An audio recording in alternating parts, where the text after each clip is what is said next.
சக்தி TV பிரதான செய்திகளின் தலைப்புச் செய்திகள். வணக்கம். இது நியூஸ் ஃபர்ஸ்ட் பிரதான செய்திகளின் தலைப்புச் செய்திகள். சீரற்ற வானிலையால் ஏற்பட்ட இயற்கை அனர்த்தங்களால் உயிரிழந்தோரின் எண்ணிக்கை 23ஆக உயர்வு.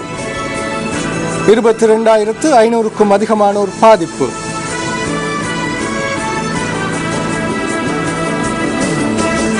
மண் சரிவு, மண்மேடு சரிவு மற்றும் வெள்ளப்பெருக்கு காரணமாக பல பிரதேசங்களில் இயல்பு வாழ்க்கை பாதிக்கப்பட்டுள்ளது.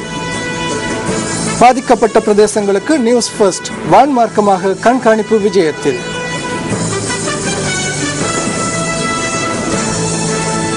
எல் நினோவை எதிர்கொள்ள நாடு தயாரா? இது பற்றிய விரிவான தகவல்கள் மற்றும் மேலும் பல உள்நாட்டு வெளிநாட்டு செய்திகளோடு கலையகத்தில் ஜெஃப்ரி மற்றும் தாரணி. நன்றி ராசு. வணக்கம். வணக்கம். நீங்கள் இணைந்து கொண்டிருப்பது நியூஸ் ஃபர்ஸ்டின் பிரதான செய்திகளுடன். இனி விரிவான செய்திகள்.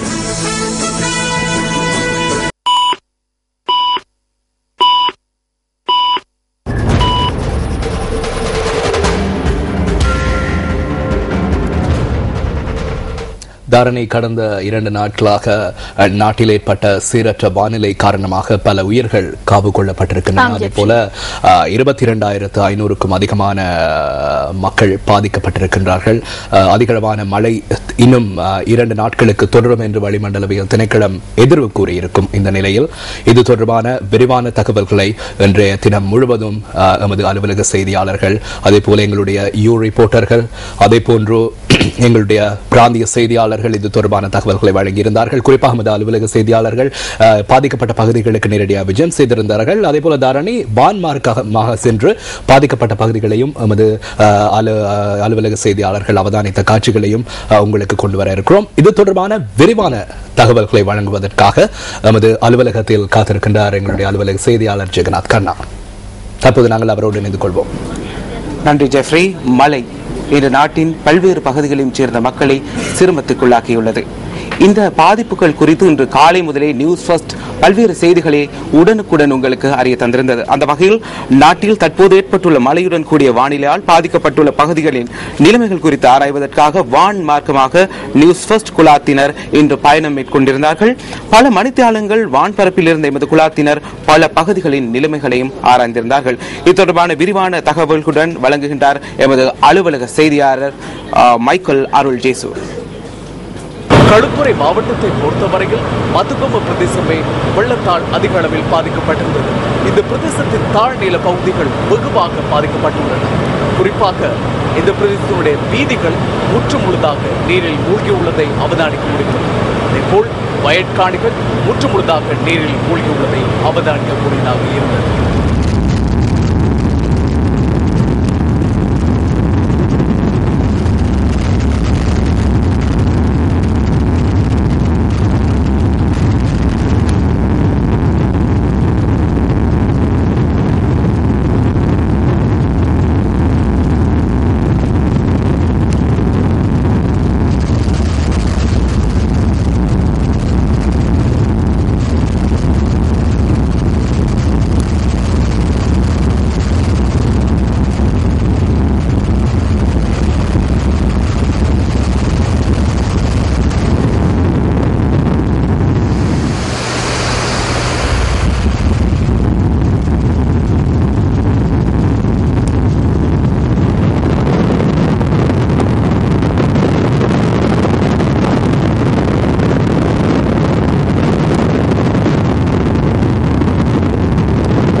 இலங்கையின் முதற்தர செய்தி வழங்குனர் என்ற வகையில் நியூஸ் ஃபர்ஸ்ட் குழாத்தினர் வான் மார்க்கமாக பெற்றுக்கொண்ட காட்சிகளை நீங்கள் கண்டீர்கள்.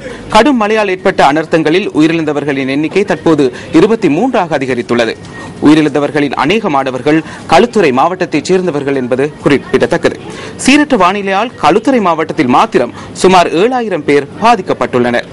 நாடளாவிய ரீதியில் 5314 குடும்பங்களைச் சேர்ந்த 22,500க்கும் மேற்பட்டவர்கள் தற்போது பாதிக்கப்பட்டுள்ளதாக தகவல்கள் தெரிவிக்கின்றன.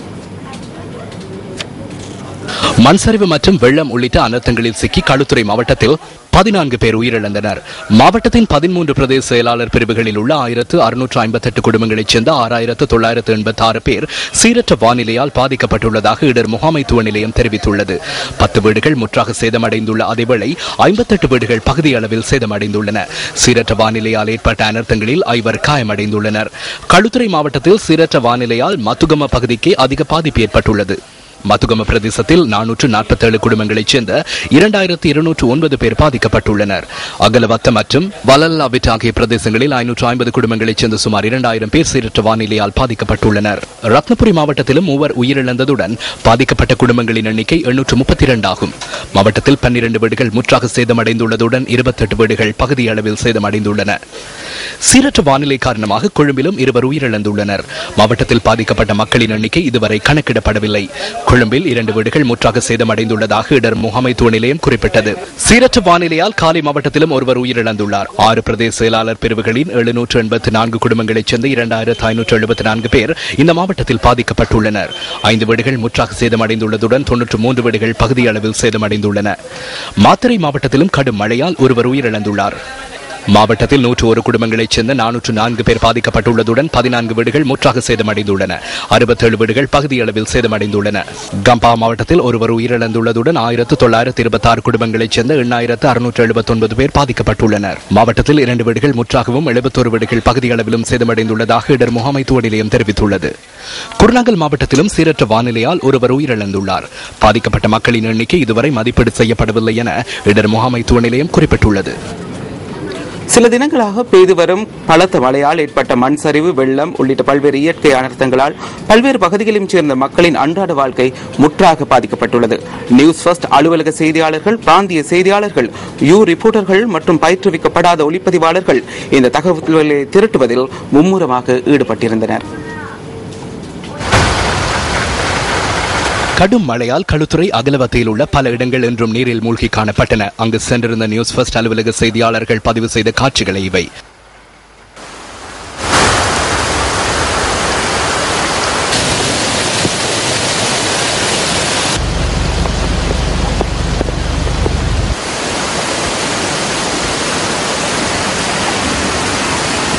களுத்துறை அகலவத்த பிரதேசத்திற்கு நாங்கள் தற்போது வந்திருக்கின்றோம். தொடர்ச்சியாக இந்த பிரதேசத்தில் பெய்து வரும் பலத்த மழை காரணமாக பல பிரதான வீதிகள், குறுக்கு வீதிகள் உள்ளிட்ட வீதிகள் நீரில் மூழ்கி இருப்பதை எங்களால் காணக்கூடியதாக இருக்கின்றது. தாழ்நில பிரதேசங்கள் அனைத்தும் முற்றாக நீரில் மூழ்கி இருப்பதையும் காணக்கூடியதாக இருக்கின்றது.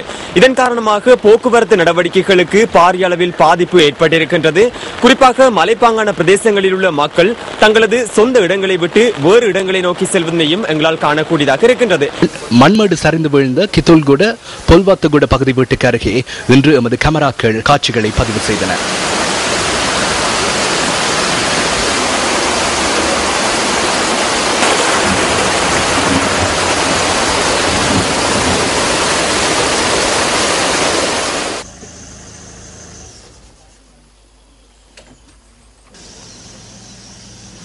இந்த அனர்த்தத்தில் உயிரிழந்த 8 வயதான கேடி சந்துனி நிமேஷிகா மற்றும் 4 வயதான கேடி இஸ்ரு லக்ஷான் ஆகியோரது பூத உடல்கள் வெள்ளென பகுதியில் உள்ள வீடொன்றில் வைக்கப்பட்டுள்ளது. கித்துல்குட பகுதியில் உள்ள மற்றொரு வீட்டின் மீது மண்மேடு சரிந்துள்ளதை காண முடிந்தது.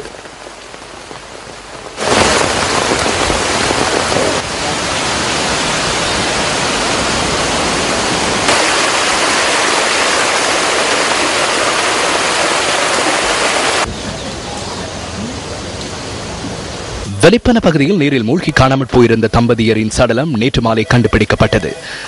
நல்லகுட பகுதியைச் சேர்ந்த இவர்கள் வலிப்பன பகுதியில் வர்த்தக நிலையம் ஒன்றை நடத்தி சென்றதாக எமது பிராந்திய செய்தியாளர் கூறினார்.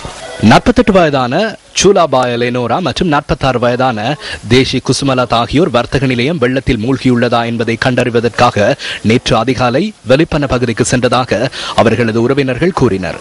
இதன்போது இவர்கள் நீரில் மூழ்கி உயிரிழந்திருக்கலாம் என போலீசார் சந்தேகம் வெளியிட்டுள்ளனர். வலிப்பன பிரதேசம் என்றும் நீரில் மூழ்கியிருந்தது. நாங்கள் தற்போது டெபந்துவ வீதியில் இணைந்திருக்கின்றோம். பெந்தர ஆறு பெருக்கெடுத்து ஓடிய காரணத்தினால் இந்த வீதி முற்றாக நீரில் மூழ்கி இருக்கின்றது. மதுகம அழுத்கம பிரதான வீதியாக இந்த வீதியை மக்கள் பயன்படுத்தி வருகின்றார்கள். இந்த வெள்ளம் காரணமாக இந்த வீதியை மக்களால் பயன்படுத்த முடியாத ஒரு நிலைமை காணப்படுகிறது. அது மாத்திரமல்லாமல் வெளிப்பன சந்தி இன்னும் சற்று தூரத்தில் இருக்கின்றது. இந்த வெளிப்பனை சந்தி ஊடாகத்தான் காலி மாவட்டத்திற்கும் கொழும்பு மாவட்டத்திற்கும் பிரவேசிக்கின்ற தெற்கு அதிவேக நெடுஞ்சாலை காணப்படுகின்றது. எனவே வெள்ளம் காரணமாக வெளிப்பன பிரதேசத்தில் இருக்கின்ற தெற்கு அதிவேக நெடுஞ்சாலை மூடப்பட்டிருக்கின்றமையும் குறிப்பிடத்தக்கது. நான் இருக்கின்ற இடத்திலிருந்து 3 கிலோமீட்டர் தொலைவில் 2 மரணங்கள் சம்பவித்திருக்கின்றமையும் குறிப்பிடத்தக்கது. கடந்த 2 நாட்களாக மழை வெள்ளம் காரணமாக இந்த மரணங்கள் சம்பவித்திருக்கின்றன. வெளிப்பன பிரதேசத்திலிருந்து நியூஸ் ஃபர்ஸ்ட் செய்திகளுக்காக உமாச்சந்திரா பிரகாஷ். எவ்வாறாயினும் வெளிப்பனவில் உள்ள சில பகுதிகளில் இன்று வெள்ளம் வடிந்தோடி இருந்தது.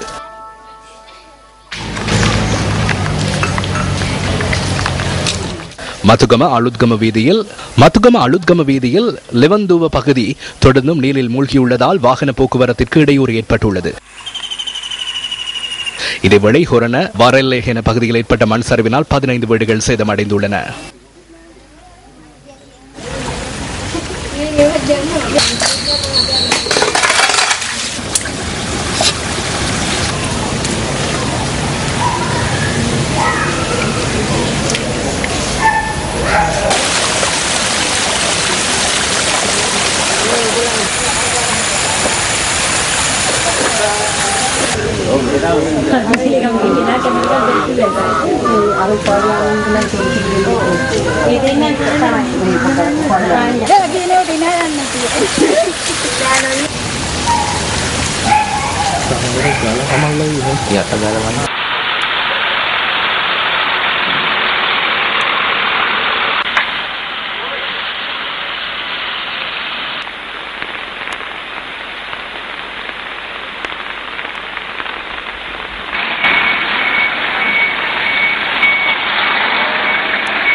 இதேவேளை குருநாகல் நீர்கொழும்பு பிரதான வீதியின் மத்திகம சந்தி நீரில் மூழ்கியதால் இன்று முற்பகல் அந்த வீதியூடான வாகன போக்குவரத்திற்கு இடையூறு ஏற்பட்டது.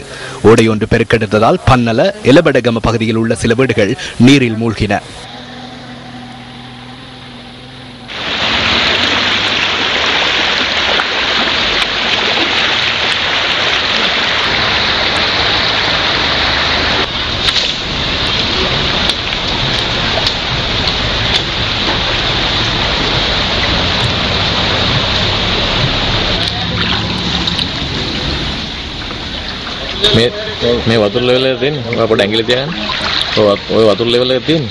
எண்டேரம் உள்ள பகுதியும் இன்று நீரில் மூழ்கியது. ஹெமில்டன் கால்வாய் பெருக்கெடுத்ததால் வத்தலை ஹேக்கித்த பகுதி மக்கள் பாதிக்கப்பட்டுள்ளனர். இதேவேளை வெள்ளத்தினால் பாதிக்கப்பட்ட 17 குடும்பங்களைச் சேர்ந்த மக்கள் பாடசாலை ஒன்றில் தங்க வைக்கப்பட்டுள்ளனர்.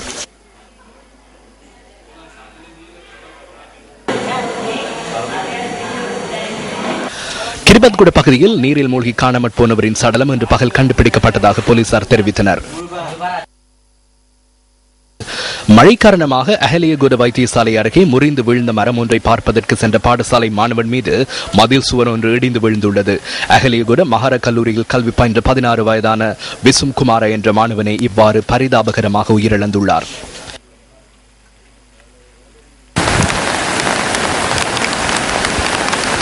இன்று அதிகாலை முதல் பெய்து வரும் அதிக மழை காரணமாக அவிஸ்தாவலை புவாக்பிட்டிய பகுதியில் உள்ள ஆறு ஒன்று பெருக்கெடுத்ததால் போக்குவரத்திற்கு இடையூறு ஏற்பட்டது.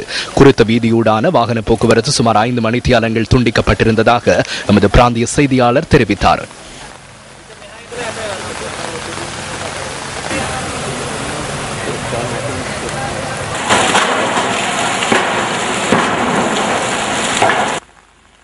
நேற்று முதல் பெய்து வரும் தொடர் மழையால் களுகங்கை நீர்மட்டம் தற்போது அதிகரித்துள்ளது. இதனால் தாழ் நிலங்களும் குறுக்கு வீதிகளும் நீரில் மூழ்கியுள்ளன.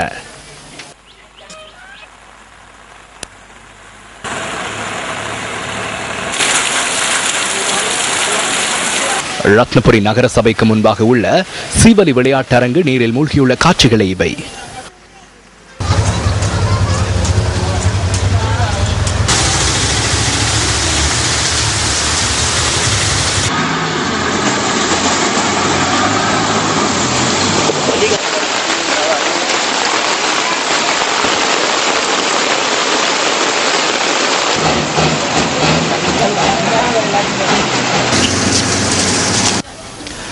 அதிக மழைவீழ்ச்சி காரணமாக கிங்கங்கை நீர்மட்டமும் உயர்வடைந்துள்ளது. பத்தேகம பகுதியில் இன்று பிற்பகல் நாம் பதிவு செய்த காட்சிகளை இவை. தற்போதைய இந்த வானிலை தொடர்பாக எம்மிடமுள்ள பல்வேறு நவீன தொழில்நுட்பத்தை பயன்படுத்தி நாங்கள் தொடர்ச்சியாக செய்திகளை வெளியிட்டு வருகின்றோம். அந்த வகையில் தற்பொழுது களுத்துறை மாவட்டத்தில் இருக்கின்றார் எமது அலுவலக செய்தியாளர் சிசிரகுமார் கிருஷாந்த்ராஜ். அதே போன்று இடர் முகாமைத்துவ நிலையத்தில் இருக்கின்றார் சிவாந்தினி அசோகன். அவர்களுடன் தற்பொழுது நாங்கள் தற்போதைய வானிலை தொடர்பான மேலும் பல தகவல்களை அறிய இருக்கின்றோம். முதலாவதாக தற்பொழுது களுத்துறை மாவட்டம் தான் இம்முறை இந்த இயற்கை அனர்த்தத்தினால் பெரிதும் பாதிக்கப்பட்டிருக்கின்றது. இந்த மாவட்டத்திலே பலர் உயிரிழந்திருக்கின்றார்கள். அதே போன்று இந்த மாவட்டத்திலே தொடர்ச்சியாகவும் அங்கே வெள்ளப்பெருக்குகள் ஏற்பட்டு போக்குவரத்திற்கு இடையூறு ஏற்பட்டிருக்கின்றது. நாங்கள் தொடர்ச்சியாக இது தொடர்பான செய்திகளை உங்களுக்கு வழங்கி வருகின்றோம். நீங்கள் எமது www.newsfirst.lk என்ற எமது இணையதளத்திற்குள் பிரவேசிப்பதன் மூலம் அனைத்து வகையான தகவல்களையும் அறிந்து கொள்ள முடியும். தற்பொழுது கிருஷாந்த் ராஜ் எம்மோடு இணைந்து கொள்கின்றார் களுத்துறை மாவட்டத்திலிருந்து. நாங்கள் அறிந்து கொள்வோம் தற்பொழுது களுத்துறை மாவட்டத்தின் நிலைமை எப்படி இருக்கின்றது என்று. ஆம் ஜெகநாத் கண்ணா, நாங்கள் தற்போது களுத்துறை மாவட்டத்தில் இருக்கின்றோம். இன்று காலை முதல் தற்போது வரையான காலப்பகுதியில் களுத்துறை மாவட்டத்தின் பல பிரதேசங்களுக்கும் நாங்கள் சென்றிருந்தோம். நாங்கள் இன்று காலை இங்கு வந்ததிருந்து பகல் வரையான காலப்பகுதியில் தொடர்ச்சியாக 4 மணி நேரத்திற்கும் அதிகமான காலப்பகுதியில் தொடர்ச்சியாக மழை வீழ்ச்சி பதிவாகி இருந்தது. எனினும் 2 மணிக்கு பின்னரான காலப்பகுதியில் மழை வீழ்ச்சி பதிவாகவில்லை என்பதும் குறிப்பிடத்தக்கதாக இருக்கின்றது. எனினும் போக்குவரத்து நடவடிக்கைகள் ஓரளவு பாதிக்கப்பட்டிருந்ததை எங்களால் காணக்கூடியதாக இருந்தது. குறிப்பாக நான் தற்போது நிற்பது களுகங்கைக்கு முன்பாக நிற்கின்றேன். இந்த களுகங்கை பெருக்கெடுத்ததன் காரணமாக மக்களின் வீடுகளுக்குள் வெள்ள நீர் புகுந்துள்ளது. இதனால் மக்களின் இயல்பு வாழ்க்கையும் பெரிதும் பாதிக்கப்பட்டிருக்கின்றது. மலைப்பாங்கான பிரதேசங்களில் உள்ள மக்கள் தங்களது சொந்த இடங்களை விட்டு வேறு இடங்களை நோக்கி வெளியேறிக் கொண்டிருக்கின்றார்கள். சாந்த்ராஜ், நீங்கள் களுத்துறை மாவட்டத்தின் தற்போதைய நிலைமை குறித்து தகவல்களை வழங்கியமைக்கு நன்றி. அதே போன்று தற்பொழுது இடர் முகாமைத்துவ நிலையத்தில் இருக்கின்றார் எமது அலுவலக செய்தியாளர் சிவாந்தினி அசோகன். அவருடன் நாங்கள் தற்பொழுது தொடர்பினை ஏற்படுத்துகின்றோம். அவர் அங்கு எமது வளிமண்டலவியல் திணைக்களத்தின் வானிலை அதிகாரி முகமது சாலிஹின் அவர்கள் இருக்கின்றார். அவருடன் தற்போது இந்த வானிலை மாற்றத்திற்கான காரணம் குறித்து தகவல்களை எமக்கு வழங்கவிருக்கின்றார். சிவாந்தினி.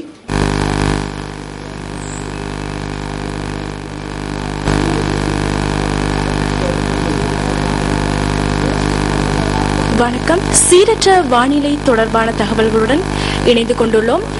தொடர்ந்தும் நாட்டில் பலத்த மழையுடன் கூடிய காலநிலை நிலவுகின்றது.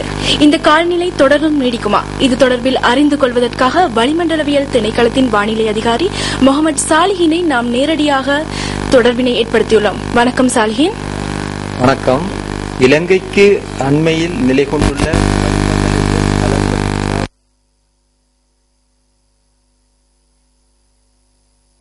ஆமா, தற்பொழுது நமக்கு அந்த லைவ் டிஜி தொழில்நுட்பத்தினூடாக கிடைக்கின்ற இந்த காட்சிகளில் சிறு தடங்கள் ஏற்பட்டிருக்கின்றது. தொடர்ந்தும் நாங்கள் பார்த்தோமானால் கடந்த சில தினங்களாக நாட்டில் பெய்து வரும் கடும் மழை காரணமாக இதுவரை 23 பேர் உயிரிழந்திருக்கின்றார்கள். 22,000க்கும் மேற்பட்டவர்கள் பாதிக்கப்பட்டிருக்கின்றார்கள். அந்த வகையில் தற்பொழுது கிழக்கு மற்றும் மேல் மாகாணம் மாத்திரமல்லாது நாட்டின் பல பகுதிகளிலும் இந்த இயற்கை அனர்த்தம் தற்பொழுது விரிவடைந்து செல்கின்றது. குறிப்பாக இன்றைய தினம் மலையகத்திலும் பல பகுதிகளில் கணிசமான அளவு மழை பெய்ததாக எமது செய்தியாளர்கள் கூறுகின்றார்கள். அதே போன்று தொடர்ச்சியாக இன்று காலை முதலே நாங்கள் தற்போதைய இந்த சீரற்ற வானிலை தொடர்பான தகவல்களை வழங்கியிருந்தோம். தொடர்ந்தும் நாங்கள் இந்த வளிமண்டலவியல் திணைக்களத்தில் இருந்து வரக்கூடிய தகவல்களை வழங்கும் வரை உங்களுடன் மேலும் பல தகவல்களை பகிர்ந்து கொள்ளலாம் என நினைக்கின்றோம். அந்த வகையில் தற்பொழுது தற்போதைய வானிலை மாற்றம் தொடர்பாக பல்வேறு தரப்பினரும் மாறுபட்ட கருத்துக்களை வெளியிட்டு வருகின்றார்கள். அந்த வகையில் இது குறித்து அறிந்து கொள்வதற்காக நாம் இங்கே வருகை தந்திருக்கின்றார் கொழும்பு பல்கலைக்கழகத்தின் புவியியல் துறையின் தலைவரும் பேராசிரியருமான SA நோபர்ட் அவர்கள் நாங்கள் இந்த கலையகத்திற்கு அழைக்கின்றோம். அவருடன் பல்வேறு முக்கிய விடயங்கள் குறித்து நாங்கள் கலந்துரையாட இருக்கின்றோம். அந்த வகையில் குறிப்பாக நாங்கள் பார்த்தோமானால் கடந்த சில தினங்களாகவே வானிலை அதிகாரிகள் ஒரு மாறுபட்ட கருத்தையும் அதேபோன்று நிபுணர்கள் பல்வேறு கருத்துக்களையும் வெளியிடுகின்றார்கள். அண்மை காலமாக நாங்கள் பார்த்தோமானால் இத்தகைய ஓரிரு நாட்களில் பெய்த கடும் மழையால் இந்த அளவு உயிரிழப்புகள் அண்மை காலமாக சம்பவித்ததாக வரலாற்றில் இல்லை. ஆகவே ஏன் இவ்வாறான ஒரு மழை சடுதியாக பெய்வதற்கான காரணம் என்ன? இப்பொழுது நடக்கிறது தென்மேல் மான்சூன் பருவ பயிற்சி காற்று. இந்த காலம் மே தொடக்கம் செப்டம்பர் வரை உள்ள பருவத்தில் இந்த காற்று இலங்கையின் தென்மேல் பகுதியில் ஆதிக்கம் செலுத்தி அதிகளவான மழை வீழ்ச்சியை கொடுக்கும். மே 27ஆம் தேதி இந்த காற்றினுடைய ஆரம்பம் சிறிய மழை துளிகளாக இலங்கையினுடைய தென்மேல் பகுதியில் ஆரம்பித்து இன்று இலங்கைக்கு கீழாக காணப்படுகின்ற மத்திய கோட்டை கடந்து கேரளா கரையை நோக்கி இந்த காற்று சென்று கொண்டிருக்கின்றது. கடந்த 27ஆம் தேதி ஆரம்பித்த இந்த காற்று வழக்கத்துக்கும் மாறாக ஏன் அதிக மழை வீழ்ச்சியை ஏற்படுத்தியது என்று சொன்னால், இந்த காற்று உருவாகிய காலத்தில் ஆப்பிரிக்காவினுடைய கிழக்கு கரையில் மெய்ட் இன் ஜூலியன் ஓசிலேஷன் என்று அழைக்கப்படுகின்ற ஒரு அலை வடிவ ஒரு காற்றொன்று காணப்படுகின்றது. இது 1971ஆம் ஆண்டு மெய்ட் இன் ஜூலியன் என்பவரால் கண்டுபிடிக்கப்பட்டது. இந்த காற்று ஆப்பிரிக்காவினுடைய கரையில இருந்து கிழக்கு பக்கமாக நகரக்கூடியது மேல்வெளி மண்டலத்தில்.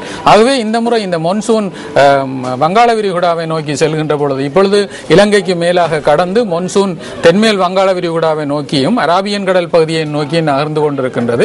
சில வேளைகளில் நாளை கேரளா கரையையும், சில வேளைகளில் ஜூன் 8ஆம் தேதி கேரளா கர்நாடக பகுதிகளில் அதிக மழை வீழ்ச்சியையும் கொடுக்கும். இந்த மழை வீழ்ச்சி காரணம் என்னன்னு சொன்னால் இந்த அலை வடிவம் இந்த காற்றோடு சேர்ந்திருக்கின்றது. ஆமாய்யா, நாங்கள் பார்த்தோமானால் இத்தகைய ஒரு சடுதியான வானிலை மாற்றம் குறித்து முன்கூட்டியே அறிந்து கொள்வதற்கான வாய்ப்பு இல்லையா?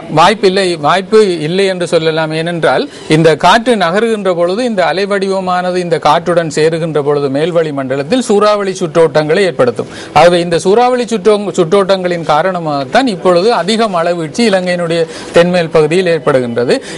இதனை நாங்கள் எதிர்வு கூற முடியாது. ஏனென்றால் அயன மண்டலத்தில் காணப்படுகின்ற காலநிலை மாற்றங்கள் நேரத்துக்கு நேரம் மாறிக்கொண்டிருக்கும். அவற்றினை கணிப்பீடு செய்வது மிகவும் கடினம். இவ்வாறு குறைந்த நாட்களில் பல இழப்புகளுக்கான காரணம் என்னவாக அமைந்திருக்கின்றது? மேல்வழி மண்டலத்தில் ஏற்படுகின்ற இந்த சூறாவளி சுற்றோட்டத்துடன் சேர்ந்த தென்மேல் மான்சூன் மழை வீழ்ச்சியின் காரணமாக மிக அதிகளவான மழை வீழ்ச்சி ஏற்பட்டிருக்கின்றது. அதுதான் ஒரு பிரதானமான காரணம். ஆமையா, தற்பொழுது பல்வேறு வேலைகளுக்கு மத்தியில் இங்கு நாட்டு மக்களுக்காக இந்த தகவல்களை வழங்கியமைக்காக கொழும்பு பல்கலைக்கழகத்தின் புவியியல் துறையின் தலைவரும் பேராசிரியருமான SA நோபர்ட் அவர்களுக்கு நாங்கள் நன்றிகளை கூறிக்கொண்டு அடுத்த செய்திக்கு செல்கின்றோம். அதாவது தற்போதைய இந்த வானிலை மாற்றம் தொடர்பாக இன்றைய தினம் ஒரு முக்கியமான நிகழ்வு இடம்பெற்றது. நாட்டின் தற்போது நிலவும் சீரற்ற வானிலை தொடர்பில் விளக்கம் அளிப்பதற்காக இடர் முகாமைத்துவ அமைச்சு இன்று ஊடகவியலாளர் சந்திப்பொன்றை ஏற்பாடு செய்திருந்தது. நாட்டின் தென்மேற்கு பகுதியில் தொடர்ந்து மழை பெய்யும் கூடும் என இந்த நிகழ்வின் போது வளிமண்டலவியல் திணைக்களத்தின் பணிப்பாளர் நாயகம் லலித் சந்திரபால தெரிவித்திருந்தார்.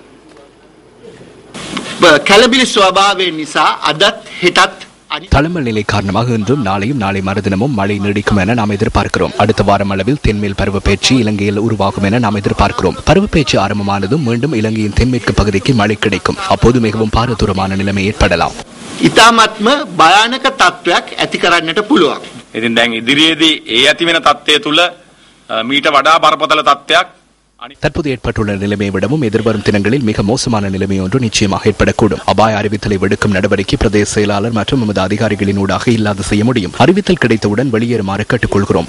மரண சடங்குகளை செய்வதற்காக நாங்கள் உடனடி நிதியாக 15,000 ரூபாவை வழங்குகிறோம். தாமதம் ஏற்படாத விதத்தில் நிதியுதவிகளை வழங்குமாறு ஆலோசனை வழங்கியுள்ளோம். 73 மில்லியன் ரூபாய் பிரதேச செயலாளர்களுக்கு அனுப்பியுள்ளோம். நீர்த்தாங்கிகளை வழங்குவதற்காக 17 மில்லியன் ரூபாய் மேலதிகமாக ஒதுக்கீடு செய்துள்ளோம். மேலும் 60 மில்லியன் ரூபாவை ஒதுக்கீடு செய்ய எதிர்பார்க்கிறோம். உதவிகளை வழங்கும் பிரிவினர் சட்டங்கள் தேவையில்லை. திரைசேரியிடமிருந்து நிதியை பெற்றுக் கொள்ளுமாறு ஜனாதிபதி ஆலோசனை வழங்கியுள்ளார். வானிலை மற்றும் காலநிலை மாற்றம் தொடர்பில் தெளிவுபடுத்துவதற்கான நிகழ்வொன்றில் தொழில்நுட்பம் மற்றும் ஆராய்ச்சி அமைச்சர் பாட்டலி சம்பிக ரணவக்க இன்று கருத்து வெளியிட்டார். මාස කිහිපයකට කලින් ටයිම් සංග්‍රහයේ இம்முறை ஆசிய பசிபிக் வலயத்தில் எல்னினோ சூழல் உருவாகும் என சில மாதங்களுக்கு முன்னதாக டைம்ஸ் சஞ்சிகை செய்தி வெளியிட்டிருந்தது. எல்னினோ சூழல் உருவானால் சமுத்திர வெப்பம் அதிகரிக்கும், பல்வேறு அசௌகரியங்களை நாடு எதிர்நோக்க நேரிடும். குறிப்பாக உணவு உற்பத்தி, நீர் மற்றும் எரிசக்தி ஆகிய துறைகளில் பாரிய சிக்கல்களை எதிர்நோக்க நேரிடும். ஆனால் நாம் எவ்வாறு தயாராக இருந்தோம்? நாட்டின் ஆயத்தம் என்ன? அதனை எதிர்கொள்ள தயாரா? அதற்கான முன்னாயத்தம் என்ன? நான் அறிந்த வரையில் எவ்வித முன்னாயத்தமும் இல்லை. உலகம் வெப்பமடைந்தால் இந்த நூற்றாண்டுகள் 1 மீட்டர் அல்லது அதற்கு குறைவான அளவில் கடல் நீர் மட்டம் அதிகரிக்கும் என எதிர்வு கூறப்பட்டுள்ளது. அது உடனடியாக அதிகரிக்காது, சில தசாப்தங்கள் கடக்கும். எனினும் அது நிச்சயமாக நாட்டை பாதிக்கும். 10 அடிகளால் கடல் நீர் மட்டம் அதிகரித்தால் தேசிய விஞ்ஞான மன்றத்தை இங்கு நடத்தி செல்ல முடியாது. சமுத்திர நீர்மட்டம் 10 அடிகளால் உயர்வடையுமானால் அதனை எதிர்கொள்வதற்கு இடமுள்ள திட்டம் என்ன? கொழும்பு நகரின் திட்டம் என்ன? மட்டக்களப்பில் உள்ள திட்டம் என்ன? மன்னாரில் உள்ள திட்டம் என்ன? இவை அனைத்தும் 10 அடிகளுக்கு கீழ் உள்ள பகுதிகளாகும்.